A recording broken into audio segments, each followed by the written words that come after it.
شروع اللہ کا نام لے کر جو بڑا مہربان نہایت رحم والا ہے۔ الف لام میم، یہ کتاب یعنی قرآن مجید، اس میں کچھ شک نہیں کہ اللہ کا کلام ہے، پرہیزگاروں کے لیے رہنما ہے جو غیب پر ایمان لاتے اور آداب کے ساتھ نماز پڑھتے اور جو کچھ ہم نے ان کو عطا فرمایا ہے اس میں سے خرچ کرتے ہیں، اور جو کتاب اے پیغمبر تم پر نازل ہوئی اور جو کتابیں تم سے پہلے پیغمبروں پر نازل ہوئیں سب پر ایمان لاتے اور آخرت کا یقین رکھتے ہیں۔ یہی لوگ اپنے پروردگار کی طرف سے آئی ہوئی ہدایت پر ہیں اور یہی لوگ کامیاب ہیں۔ جو لوگ کافر ہیں انہیں تم نصیحت کرو یا نہ کرو ان کے لیے برابر ہے، وہ ایمان نہیں لانے کے۔ اللہ نے ان کے دلوں اور کانوں پر مہر لگا رکھی ہے اور ان کی آنکھوں پر پردہ پڑا ہوا ہے اور ان کے لیے بڑا عذاب تیار ہے۔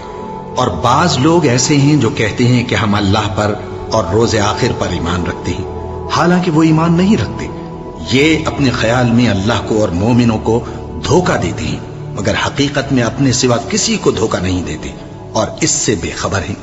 ان کے دلوں میں کفر کا مرض تھا، اللہ نے ان کا مرض اور زیادہ کر دیا اور ان کے جھوٹ بولنے کے سبب ان کو دکھ دینے والا عذاب ہوگا۔ اور جب ان سے کہا جاتا ہے کہ زمین میں فساد نہ ڈالو تو کہتے ہیں کہ ہم تو اصلاح کرنے والے ہیں۔ دیکھو یہ بلا شبہ مفسد ہیں لیکن خبر نہیں رکھتے۔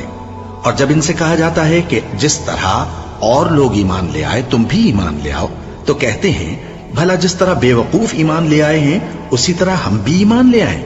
سن لو کہ یہی بے وقوف ہیں لیکن نہیں جانتے۔ اور یہ لوگ جب مومنوں سے ملتے ہیں تو کہتے ہیں کہ ہم ایمان لے آئے ہیں، اور جب اپنے شیطانوں میں جاتے ہیں تو ان سے کہتے ہیں کہ ہم تمہارے ساتھ ہیں، اور مسلمانوں سے تو ہم ہنسی کیا کرتے ہیں۔ ان منافقوں سے اللہ ہنسی کرتا ہے اور انہیں مہلت دیا جاتا ہے کہ شرارت و سرکشی میں پڑے بہک رہے ہیں۔ یہ وہ لوگ ہیں جنہوں نے ہدایت چھوڑ کر گمراہی خریدی تو نہ تو ان کی تجارت ہی نے کچھ نفع دیا اور نہ یہ ہدایت یاب ہی ہوئے۔